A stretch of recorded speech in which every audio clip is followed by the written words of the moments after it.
Se você caiu de paraquedas neste vídeo, foi pegadinha do algoritmo do YouTube. Este é o vídeo que você precisa ver antes desse. Mas se você é cria do caos, simbora, segue o jogo.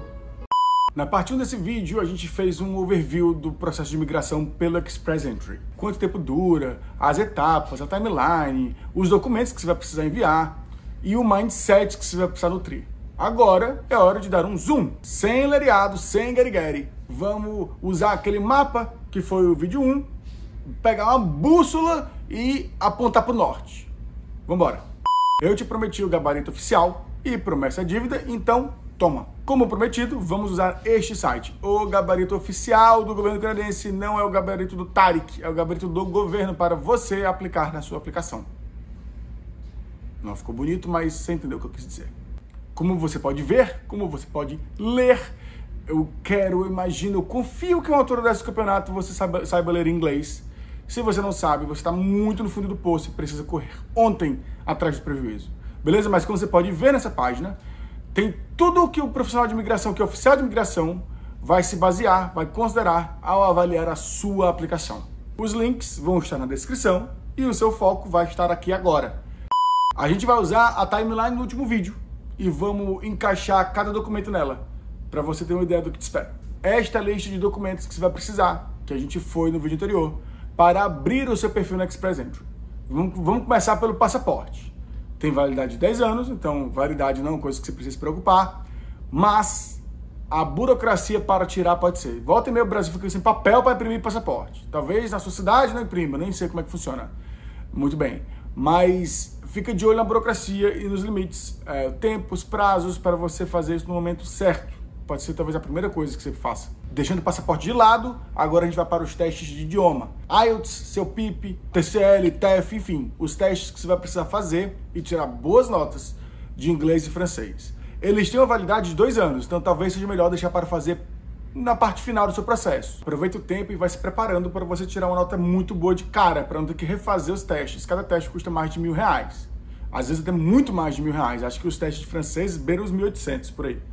Então, deixa para fazer por último, na reta final, e enquanto isso, aproveita o tempo para se preparar. Nessa página você encontra a nota que você vai precisar tirar. Você precisa de um mínimo um CLB 7. Do inglês, mira no 10. Vai abrir muitas portas para você.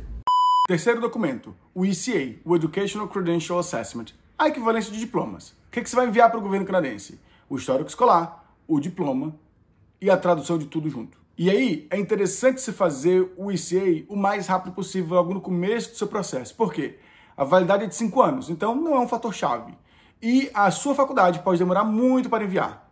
Dependendo do quão eficiente, do quão organizada for a faculdade, vai ser uma coisa rápida, como algumas semanas ou poucos meses, ou uma coisa demorada, como 3, 6 meses até. Você vai enviar todas as suas graduações, todos os seus diplomas de uma vez só para a instituição credenciada pelo governo canadense. Essa instituição, ela vai fazer uma equivalência do seu diploma, para dizer para o governo canadense que aquele seu curso de 4 anos equivale a que tipo de curso canadense. O ideal é que você mande todos os documentos de uma só vez para a instituição que vai fazer a equivalência.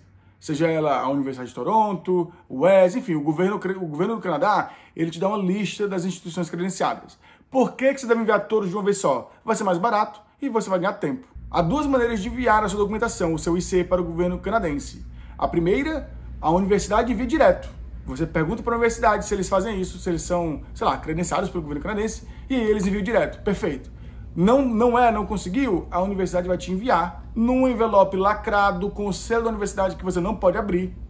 E aí você vai colocar dentro de outro envelope e vai enviar tudo para o governo canadense. Essa aqui é a página oficial que tem as instituições, todo o processo, todos os requisitos, tudo que você precisa. Agora a comprovação de experiência profissional. Basicamente consiste de 2 coisas. Os olerites, os pay stubs e a carta do empregador. Claro, adicionadas à tradução de cada um.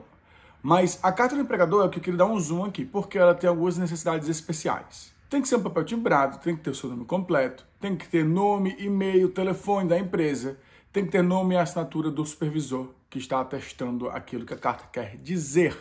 O título da posição, as atribuições, um resumo das atividades que você desempenhou enquanto naquela posição, as datas de entrada e saída de cada posição, certo? As horas por semana que você trabalhou, o status, o seu job status, se você continua, se aquela posição é a posição corrente ou não, ou é uma posição anterior, Enfim, e uma coisa muito importante, o seu salário tem que estar nessa carta. O seu salário anual, incluindo benefícios e tudo.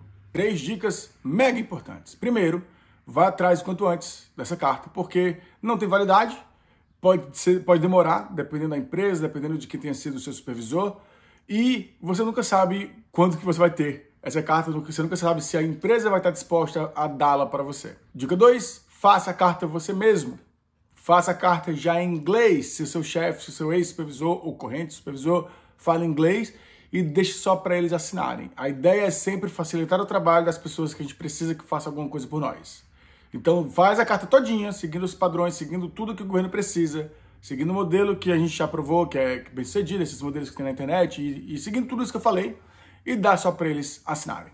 A terceira dica é: adiciona ao pacote, ao PDF, que vai ter os pay stubs, que vai ter a carta do empregador, adiciona uma LOE, Letter of Explanation. O que é isso?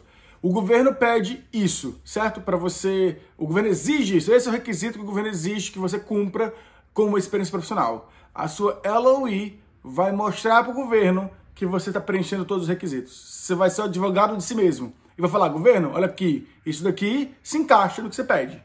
Por causa disso, daquilo outro. Eu estou dando só um exemplo aqui, tá? Mas esse exemplo você pode usar em qualquer tipo de documento que você está mostrando para o governo.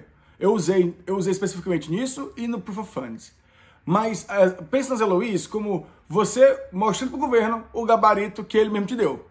Você está usando o gabarito que o governo te disponibiliza ao seu favor. Os modelos que eu usei, eu peguei num site gringo e adaptei para a minha realidade. Se você quiser, mais uma vez, bota nos comentários. Agora, Proof of Funds, comprovação financeira. Você vai precisar de uma carta dos seus bancos, assim como você precisa de uma carta do empregador, você vai precisar de uma carta dos seus bancos informando o seu balanço e um histórico dos últimos 6 meses, porque o governo canadense precisa saber que o dinheiro que você tem não brotou do nada, que é o dinheiro que você tem disponível. Disponível é o disponível. E que eles estão unencumbered, que eles não estão associados, eles não estão presos por nada. A carta do banco ou dos bancos precisa atender a 9 requisitos. 1, o dinheiro tem que estar disponível para você no momento da sua aterrissagem. Não pode estar preso a nenhum tipo de investimento. Tem que ter liquidez imediata, certo? Tem que ser um papel timbrado do banco. Tem que ter, assim como a carta do empregador, tem que ter nome, endereço, e-mail e telefone do banco. Tem que ter o seu nome completo, obviamente. Tem que ter eventuais dívidas, empréstimos ou descontos que serão liquidados. Tem que ter o número da conta, a data de abertura, o saldo corrente e o saldo médio dos últimos 6 meses. O que eu fiz? Eu fiz em inglês, eu mandei pro gerente do banco só para ele assinar, e a cotação de real para dólar eles que resolvem lá. A quantidade de dinheiro que você tem, a sua fortuna, você vai enviar, você vai informar na hora que estiver preenchendo o perfil do Express Entry. Mas a documentação você só envia depois que você for chamado pelo governo, quando você vai ter uma certeza, uma grande probabilidade, vamos dizer assim, de imigrar, certo? Então, vá atrás logo, assim como faculdades, bancos, gerentes de bancos podem não ser as pessoas mais eficientes do mundo. O nosso processo durou uns 3 a 6 meses, mais ou menos isso. Então, se você for compor renda em vários bancos diferentes, né, para você provar para o governo canadense que você tem o que é preciso, que as suas fontes estão vindo de bancos diferentes, você vai ter que ter o mesmo processo com várias pessoas diferentes. Vá atrás dessa carta perto de ser chamado. Você vai estar monitorando as rodadas, né? As rodadas de convite. Então você vai saber, cara, eu acho que na próxima rodada, daqui a 2 meses, eu vou ser chamado. Então, neste momento, quando estiver perto de ser chamado, aí você vai você procura os bancos. Você pede para os bancos te mandarem as cartas. Porque eles vão precisar do histórico dos últimos 6 meses. Então, você não pode pedir muito antes, porque não vai ter o histórico dos últimos 6 meses, e você não pode deixar para muito depois, porque você pode perder o prazo depois que você for chamado pelo governo. Então, em resumo, prepara o terreno, inicie o contato com os gerentes de bancos o quanto antes, deixa tudo acordado, as cartas já analisadas por eles, tudo já pré-aprovado, vamos dizer assim, e aí quando você for chamado, você pede para eles te mandarem com o histórico atualizado e assinado, tudo oficial. Como eu falei, eu também fiz uma LOE para o Proof of Funds, porque os nossos funds, eles vieram de fontes diferentes, então eu queria mostrar para o governo, governo, você está pedindo isso? Tá aqui, aquilo outro. Certidão de antecedentes criminais, no Brasil, emitida pela Polícia Federal. Tem validade curta, de 6 meses, mas é uma coisa muito simples de tirar em questão de minutos, você tira no site da PF. Mas se você morou em outros países por 6 meses ou mais, nos últimos 10 anos, já como maior de idade, obviamente, né, com maior de 18 anos, você vai ter que enviar os antecedentes criminais deles também. E aí, fica de olho, porque de acordo com o país, pode ser um negócio muito demorado ou não. Eu ouvi dizer que demora muito, acho que na Índia, demora demais para o pessoal conseguir isso. Então, fica de olho. Na nossa timeline, isso tudo foi a etapa 1, quando você abre o perfil e melhora o seu perfil no Express Entry. E aí você vai ser chamado pelo governo canadense. Yeah, go! Vitória! Aí você vai para a etapa 2, onde você vai enviar a documentação complementar. O governo canadense diz que a lista desses documentos é personalizada de caso para caso, mas tem 5 tipos de documentos que são os mais comuns. Quais são? Certidão de nascimento, certidão de estado legal, de estado civil, vamos dizer assim, então, certidão de casamento, de divórcio, de viúva, enfim.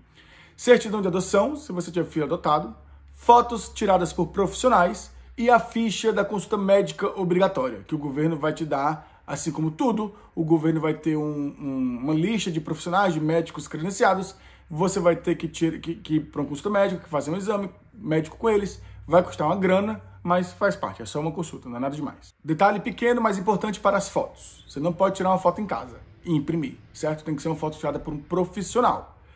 Tem que atender alguns requisitos. Quais são? Tem que ser as fotos originais, não podem ser alteradas, então você vai ter que ir num estúdio fotográfico, vai tirar a foto, vai pegar a foto, vai mandar para o governo. Tem que ter sido tiradas nos últimos 12 meses, como já falei, por um fotógrafo profissional, seguindo as medidas especificadas, com uma expressão neutra, igual foto de passaporte. Não pode ser sorrindo, não pode ter adereço, não pode ter nada. Né? Não pode ter reflexo, não pode ter sombra, um fundo branco e, no verso da foto, tem que ter o nome e o endereço do estúdio, o nome e o nascimento da pessoa, o seu nome e o seu nascimento, e a data da foto. Você vai ter que enviar, de novo, todas as cópias dos documentos que você informou no seu perfil. Lembra que eu falei lá atrás que no Express Entry você não vai ter que enviar todos os documentos, vai ter que tê-los, mas não que enviar, certo? Porque você vai usar a informação deles, mas não vai fazer o upload. Agora é hora de fazer o upload. Então, junta tudo e toca o barco. Ao receber o ITA, você tem que ter pressa, porque tudo que você precisa enviar tem que ser enviado em 60 dias. Perdeu o prazo, volta tudo pro começo. Se você caiu aqui de paraquedas e é cria do caos, não foi atrás do primeiro vídeo e seguiu o jogo neste vídeo, você perdeu todos os detalhes que eu falei sobre tradução juramentada, eu não vou repetir. Vai lá e volta pra cá depois. Ainda tem muito vídeo pela frente, mas uma pausa para reagrupar agora. Faltou alguma coisa? Eu negligenciei, eu esqueci alguma coisa? Ou você quer dar um zoom maior, ainda maior em algum detalhe do processo? Bota nos comentários. Se digitar em português é muito extenuante para você, dá pelo menos um joinha. Vamos lá. 3 segundos, 3 segundos, 2 toques na tela, 2 míseros toques na tela, um joinha esperto. É de graça. Eu criei o Canadá Sem Firula não para só te despejar um monte de informação. Isso aí um monte de gente faz, isso aí o site do governo te dá. Mas a ideia aqui é mastigar tudo e descomplicar o seu processo, certo? Porque muita informação também atrapalha, paralisa, certo? E eu acho que isso acontece muito com o site do governo canadense.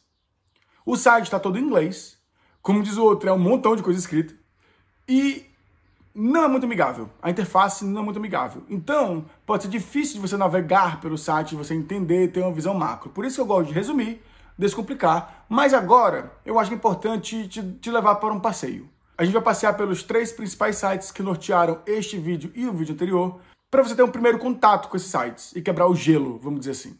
O primeiro site é esse. Ele vai te dar um resumo dos documentos que você vai precisar. O segundo site é o Completeness Check, ou seja, o checklist dos documentos e de todos os requisitos de cada documento que você vai precisar enviar no decorrer do seu processo. Logo de cara, você vai ver que nesse site, assim como em todos os outros dois, esses disclaimers que tem na cabeça, né? Que diz assim, que essa seção contém políticas, procedimentos e instruções que são usadas pelo staff do IRCC. Então, isso daqui não é voltado pra gente. O governo dá pra gente, como eu falei, como uma cortesia. E a gente vai aproveitar essa cortesia, certo? A gente vai encarar isso como o gabarito oficial e vai construir todo o nosso planejamento, toda a nossa jornada em cima disso. Quer coisa melhor? Por exemplo, vai ter uma porrada de informação aqui sobre o certificado, a certidão de antecedentes criminais. Mas se você é uma pessoa que só morou no Brasil, isso pode ser resumido em 2 frases. Emitir o certificado, a certidão no site da PF e adicionar uma tradução a ela. Todos os detalhes, tintim por tintim, vão estar aqui. É muita informação, como eu falei, por isso que eu gosto de resumir e descomplicar. Esse daqui eu deixei por último, porque é o meu favorito. Ele é o hub dos hubs. Você vai ter especialmente aqui nas últimas 3 sessões, né? Intake, Selection Criteria e Processing. Por quê? Por que eu quero chamar atenção para esses 3? Você vai ter tudo o que você precisa e, especialmente no último, você vai ter 3 páginas super estratégicas. Avaliando a sua aplicação contra os requisitos mínimos, avaliando a sua aplicação contra os critérios de seleção e tomando a decisão sobre a sua seleção ou não. Lembrando que essa página não é dedicada para você, então isso é o governo falando para o staff do IRCC. Eu estou rimando que só, né? Agora, voltando um pouco no tempo e falando um pouquinho mais sobre as LOEs, porque eu acho que elas são fundamentais, elas são muito importantes. Elas são a forma de você argumentar a seu favor, especialmente se houver alguma área cinzenta, por exemplo, na sua experiência profissional. Você vai defender o seu caso, especialmente se ele for aberto à interpretação, né? Eu já falei da experiência profissional, mas também tem a Proof of Funds, e, enfim, outras coisas que você precisa, qualquer outra coisa que você precisa, que você acha que vai se beneficiar de uma explicação. E como que você vai enviar as LOEs? Cada documento desses, Proof of Funds, o ECA, a comprovação de histórico profissional, enfim, cada item desses, você vai enviar um documento, um PDF para o governo canadense. O PDF, como eu já falei no vídeo anterior, ele vai ter o documento fonte oficial, a tradução e uma cópia do documento oficial, todos com o selo do tradutor, certo? Na frente disso tudo, como tipo uma capa do pacote, você vai colocar a LOE. É bem extenuante, né? Um processo que dura 2 anos, com muitos desafios. Desafio, como eu falei, de juntar a documentação, de pagar a documentação, de manter a chama acesa, de persistência, de tenacidade da sua parte, né? Então, eu associo muito isso a um avião prestes a decolar, que exige muito esforço para sair do 0 ao, sei lá, 900 km por hora. Exige muito esforço, mas uma vez que você atinge a altitude de cruzeiro, vamos dizer assim, no ano 2 da sua vida no Canadá, é maravilhoso. Vale a pena todo o perrengue que você passou. O Canadá está longe de ser perfeito, óbvio. Somos seres humanos, homo sapiens. Onde tem homo sapiens tem problema, certo? Mas vale a pena cada perrengue. A vida aqui, por exemplo, é muito mais corrida do que no Brasil. Estamos sozinhos, não temos pessoas, não temos rede de apoio, nem pessoas que prestam serviço pra gente, nem família. Mas, ao mesmo tempo, é muito mais tranquila. É uma correria tranquila. Estranho, né? Mas é muito verdade. E eu explico nesse vídeo. Se você está interessado em saber se vale a pena ou não trazer a sua família para cá, passar por tudo isso para chegar aqui já como residente permanente, clique aí e assiste esse vídeo. Ou escute enquanto lava a louça.